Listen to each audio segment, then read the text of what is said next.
This round in the Battle of Ohio may have a different version, but we're going to break it all down anyway. Crossover Thursday on Locked On Browns starts now.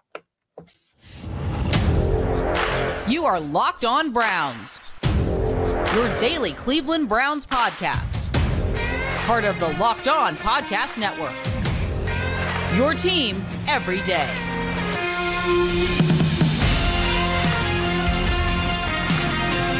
What's going on, everybody? I'm Jake Liscow from the Locked On Bengals podcast, joined today by Jeff Lloyd from Locked On Browns as we dive into the last crossover of the regular season, the last crossover of the season period for the Cincinnati Bengals here on the Locked On Podcast Network. You can find Locked On Bengals, Locked On Browns on YouTube or anywhere you get your podcasts. And as always, this crossover episode is brought to you by PrizePicks, the easiest and most exciting way to play daily fantasy sports. Just go to prizepicks.com/LockedOnNFL and use promo code LockedOnNFL for a first deposit match up to $100. And Jeff, this battle for Ohio feels very different to Bengals fans this week. There's next to nothing on the line for either team. Goal number one is probably still to win the game, even if the Browns don't play their starters. And as of the time of recording, Kevin Stefanski has not announced one way or another which way he's going there.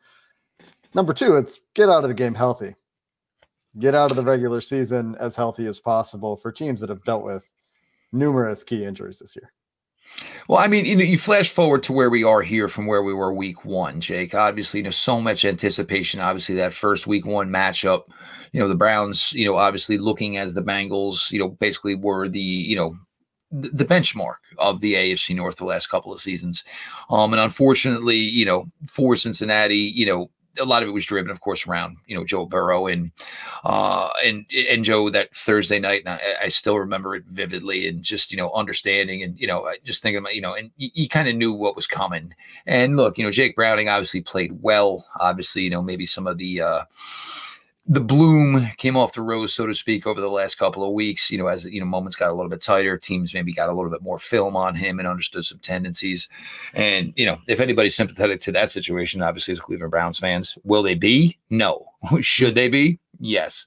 Now for the Browns, it's a tricky slope here when you go into a game like this. The Browns have been so banged up this entire year. And, for where the Browns are injury wise, we should not be talking, playoffs. We should not be talking about resting significant players in week 18. This is usually not the way the script works for a team that dealt as much as the Browns did. You probably think there's no way you can afford to play Joe Flacco. I mean, look, how in the world could you put, a playoff game in the hands of PJ Walker, God forbid, Myles Garrett. There's probably no reason Myles Garrett should be on this field on Sunday as well. Even though, he is obviously, their most dominant player on the defensive side of the ball, and so many other people's success happens because of what Myles can do or the attention that Myles does draw. There is also the part of, do the Browns truly want to win this game? Could mean something. The other thing is the Browns are a very analytic team. So there's one part of the analytics that tell you, don't play these guys. Don't play them. But then you go back and now you start to look at the history and the success rate of teams that did shut down guys. And look, for some teams, it's worse. It worked and it's never been an issue. For some teams, when they kind of shut down the engine and you try to fire it back up again 14 days later, 13 days later, for the Browns case, it'll be more like 17, 18 days later. The success hasn't necessarily been there. So it's, and Coach Stefanski, the thing with Coach is he's always going to give you the coach speak. So he could know darn well in the back of his head, I have no intention of playing X, Y, and Z, but he's not going to make anything easier on the Cincinnati Bengals. Would it make a difference? No, but it's also just the way he's wired. Or it could be that he is looking at these analytic numbers after the weekend and saying, maybe if we just put him out there a bit.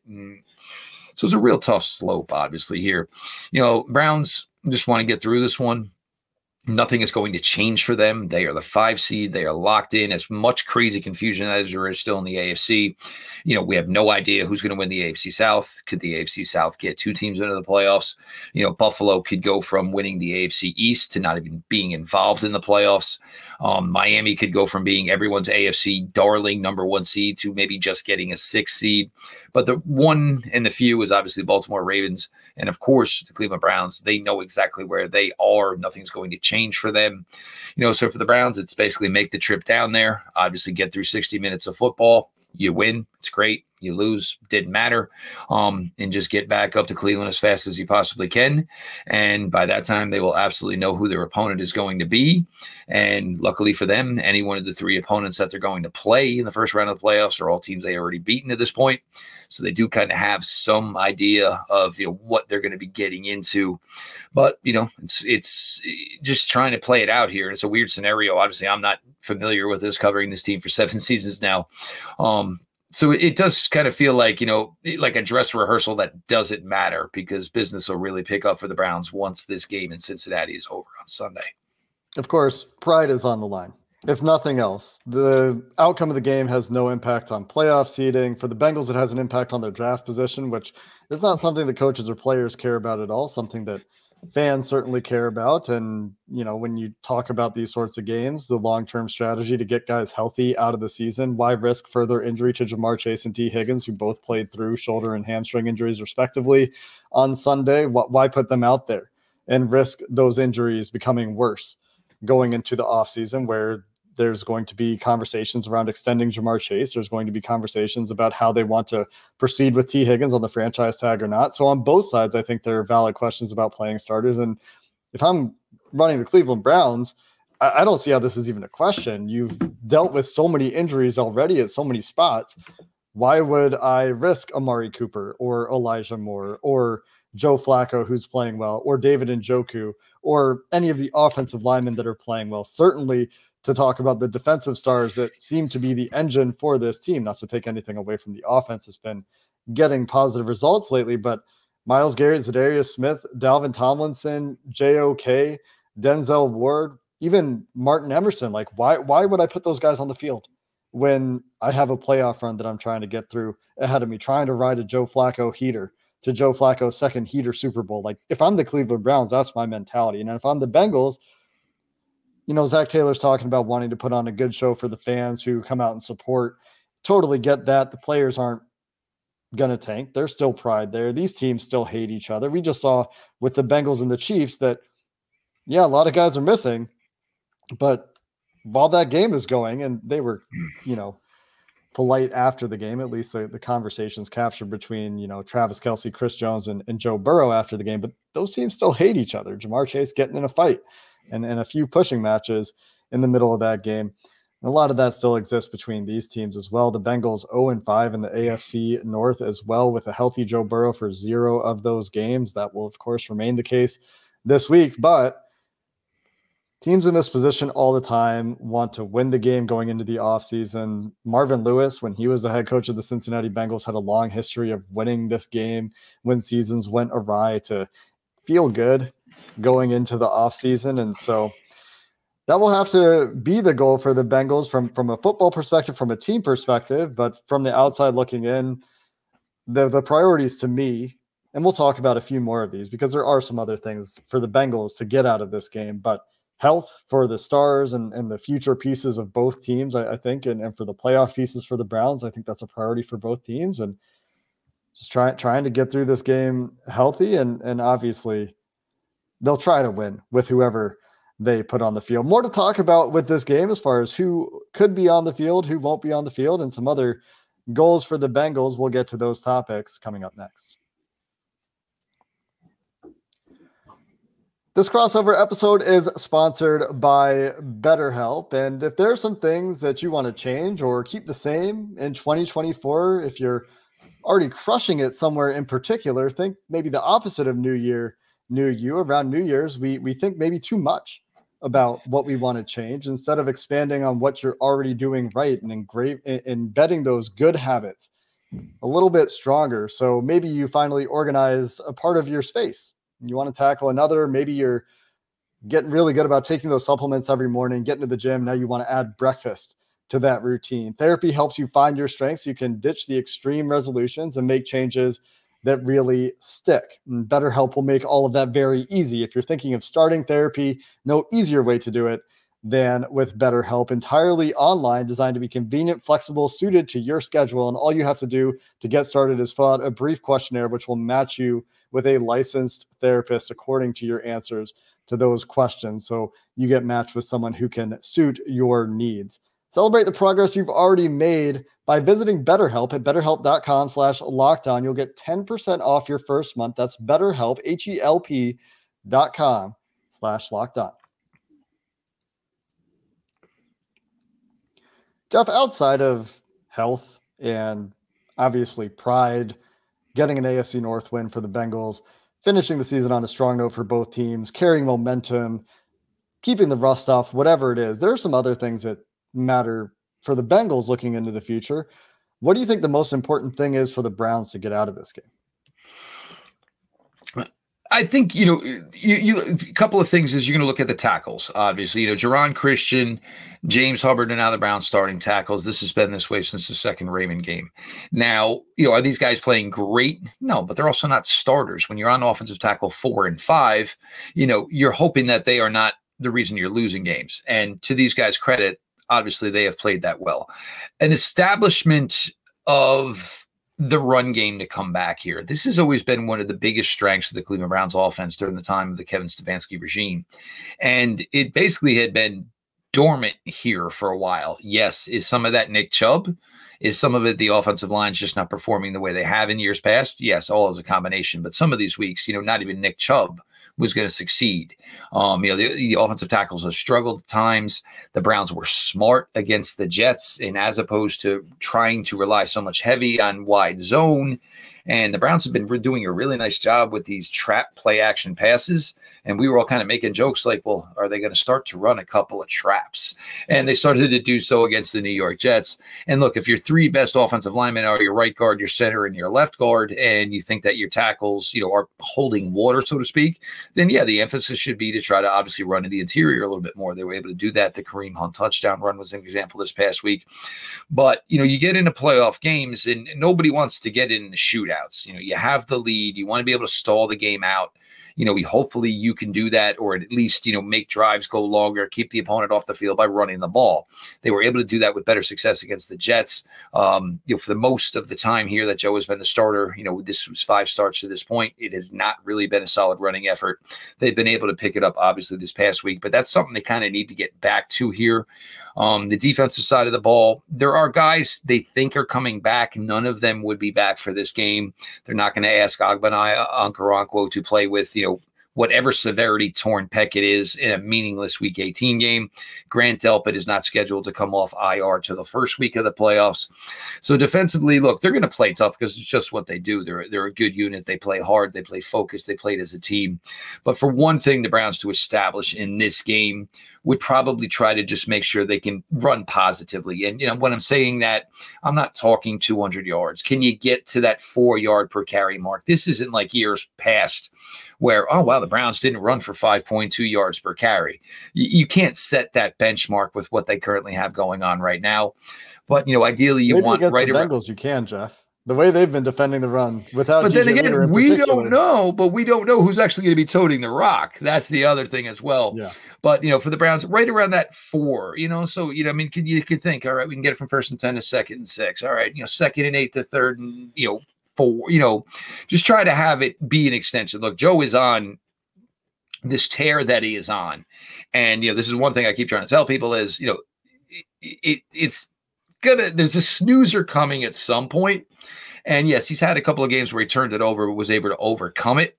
But you need, to try to be a little bit more balanced here, and hopefully they can find some way to get that going here a little bit more. Then it would be 2 weeks in a row, and maybe you'd feel a little bit more, I don't know. I wouldn't know if I'd use confident, but you'd feel a little bit more maybe comfortable that, it could be something that could help you in a playoff game. Great opportunity to build some confidence for that running game, I would say, for the Browns this week. Not to I'm going to make my PrizePicks lineup now then. Bengals fans listening to this are going to be so mad at me. But the Bengals run. You've never not told the truth, Jake. The Bengals run D this year, especially without DJ Reader, has been rough. Isaiah Pacheco just tearing runs off last week. When the Bengals go single high, they're getting beat deep vertically. When the Bengals go too high, light in the box, they're getting beat in the run game. The defense is just searching for answers. You lose DJ Reader. That's part of it. You overhaul 2 safeties. The guys they have there just not playing as well, although Jordan Battle has certainly shown promise, and Dax Hill has even shown promise, but the miscommunications happening in the secondary have been a chronic issue this year.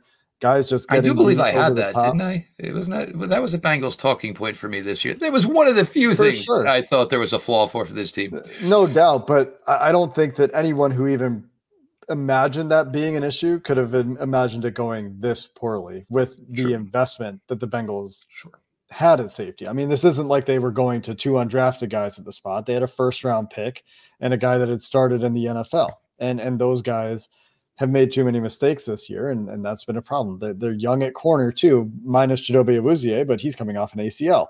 And so, there have been myriad issues. You talk about things going wrong for the Browns in terms of injuries. Obviously, when you lose your best players to injury and your team is built around your quarterback, you're going to have problems. Something the Browns have done well this year, which is something I've started to allude to on Twitter, and something that I would like the Bengals to steal a little bit, is the way that they're cash heavy and spending more money than any team in the NFL, as Browns fans I'm sure are aware, which allows them to make those moves like adding Zadarius Smith, Dalvin Tomlinson, Juan Thornhill to a defense that already has pieces.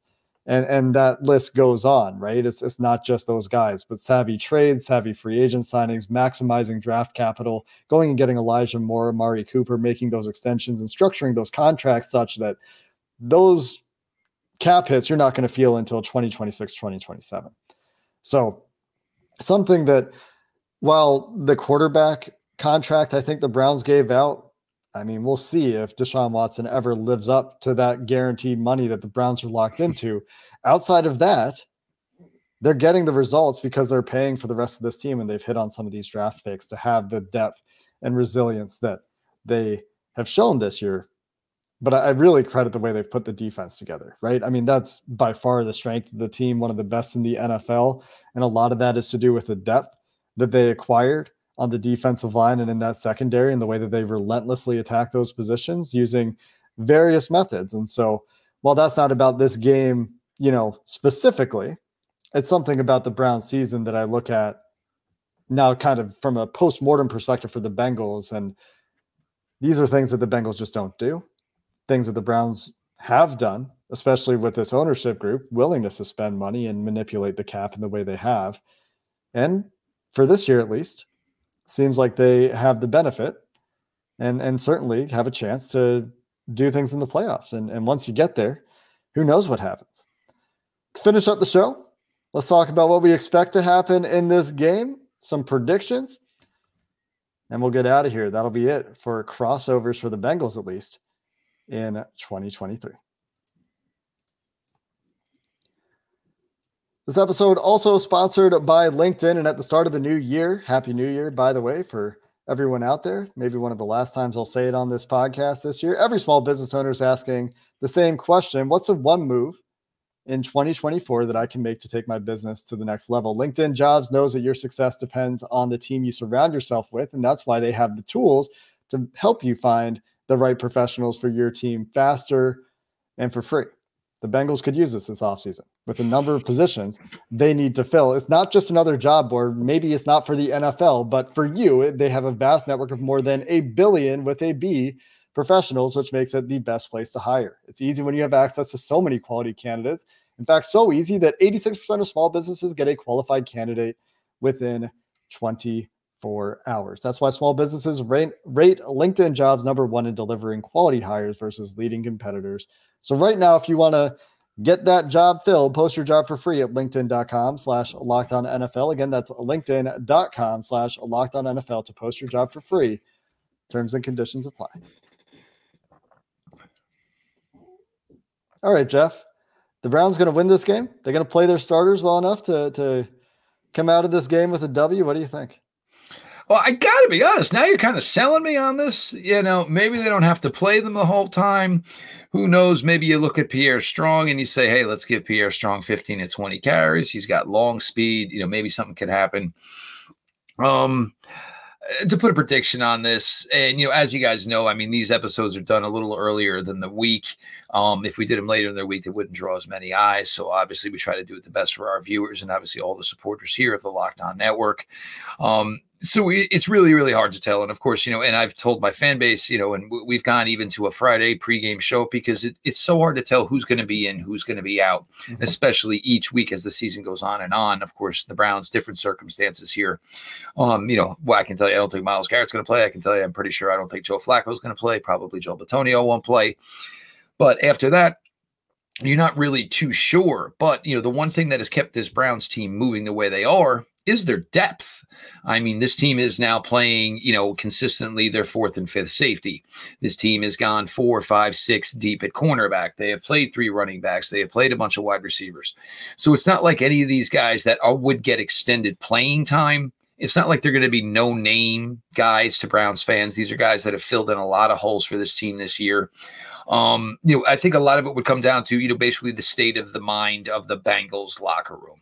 Look, there's going to be guys that just don't want to play this game, and understandably so, because there's nothing worse, as far as professional athletes of playing, any contest, any game that truly has no meaning. So, will they go out there? Will they go through the motions? And you never know. And you never know which guy it's going to be or which guy it couldn't be. I would think, if everything breaks the way it should, if the Browns sit who they should sit and the Bengals most likely play, going to play it out, you would think that obviously Cincinnati has enough talent, even though Joe Burrow would not be returning for this game. There's still enough talent.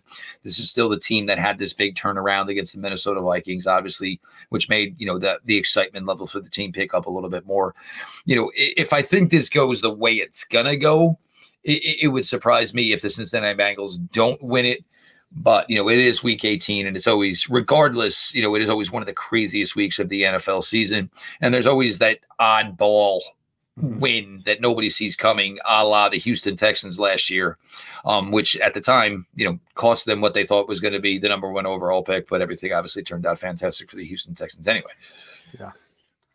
The Bengals are going to play this game to win, is my impression. I think that the locker room is too strong for guys to really coast too much in this game. I think they have too much pride. But the more important thing to me this week, finishing the season with a win would be fun, does probably cost you draft position. It's a consideration for people that are not making decisions in the organization, of course. But the more important thing to me this week is it's your second shot at a Jim Schwartz defense, even if it's not the starters, even if he does dial things back and keep things vanilla, which he's certainly incentivized to do. He shouldn't show the Bengals anything he didn't show them in week 1. It gives you an opportunity to try different things and try to find concepts that you can get to next year or build on next year. Try to explore where the Jim Schwartz defense might have things that you can exploit, because a lot of the personnel for the Browns is going to be similar next year. There will obviously be overhaul. There will be roster turn for both teams, but exploring concepts for next year is part of what I would be thinking about if I'm the Bengals, within the context of winning the game, which is always going to be the coaching staff's approach. I'd also be trying to find out what you have in some of the rookies that you haven't seen enough of. And this is something we've been talking about since Joe Burrow went down, but then they won a few games. And so the approach kind of skewed towards experience and guys that the coaching staff was more confident in. But Charlie Jones didn't get a single offensive snap in week 17. And for a 4th round pick, who might be at least for the guys currently on the roster, the heir apparent to Tyler Boyd's job, as Tyler Boyd's a free agent, would like to know a little bit more about what you've got there. But Tyler Boyd is also the Bengals' healthiest receiver out of the starters. And so he's going to still play in this game. Andre Yosevach, another rookie, Chase Brown, rookie running back, guys that I would want to see more of. Same for Myles Murphy, your 1st round pick on the defensive side of the ball. He should be playing 80% of the snaps in this game, 70% of the snaps in this game, a lion's share of the snaps in this game. And I don't know that there's necessarily a reason to put Sam Hubbard, who apparently needs offseason surgery, on the field and have him continue to play through injury when you know exactly who Sam Hubbard is, you know exactly what his contract is, you know he's battling through it. Just get more out of these young guys where you still have questions. Get more tape on them. Let them get that experience. Let them get those reps, especially if you're talking about a Browns team at tackle, for Myles Murphy's sake, that is playing some guys deeper on the depth chart. Let DJ Turner play a full game. He hardly played last week because he's had a bit of a rookie wall. And regardless of who's playing for the Browns, I'm interested in getting these guys as much experience as possible if I'm the Cincinnati Bengals. And of course, you still got to win the game, but I do think there needs to be some forward thinking at this point if you're Zach Taylor and the coaching staff for some of these questions. I know it's only 1 week of tape and potentially it's against backup, so you take it all with a grain of salt. But I mean, Jeff, you've obviously seen this position from the Browns' vantage point. You know, you go back a few years when the Bengals rested their starters in this contest in the same exact situation before their Super Bowl run. And there's always an aspect of finding out what you have for the future in these games. Well, I mean, you try to get everybody out the door feeling good about themselves, and the last thing you want to do is to have anybody all of a sudden now get themselves caught up into a 7, 8 month, 8, 9, 10 month rehab process. And Right. like you said with Sam Hubbard, if you know you're going under the knife, let's get you there 1 week sooner, a month sooner, from maybe what we originally anticipated would be the case. So hopefully by the time, week 1 rolls around, there are no questions, there are no lingering effects, scarred tissue, any, 100% back in business, ready to go. It's a tricky slope here because you're trying to appease your fan base, and obviously probably even tougher because for the Bengals, it is a home game. Home game that they'll want to win. Battle of Ohio still has stakes. These teams still hate each other. It's still a division game. The Bengals still have goals. There's still a lot of pride involved, like I said a number of times. So it should still be, honestly, a pretty intense football game. I mean, we just saw it with the Chiefs. The Bengals went in and kept it, got out to a lead and kept it to a 1-score game with the Chiefs, who obviously are now the Chiefs of the last few years, this year by any means, but still a good team. They kept it within 1 score, and the Bengals would love to get out of this season, I think, with an AFC North victory. We'll find out. We'll have more for you on this game on Locked On Bengals and Locked On Browns, respectively, as we'll have a little bit more information later in the week on what to expect from these teams in the regular season finale. Until then, thanks for listening to this crossover, and have a good one.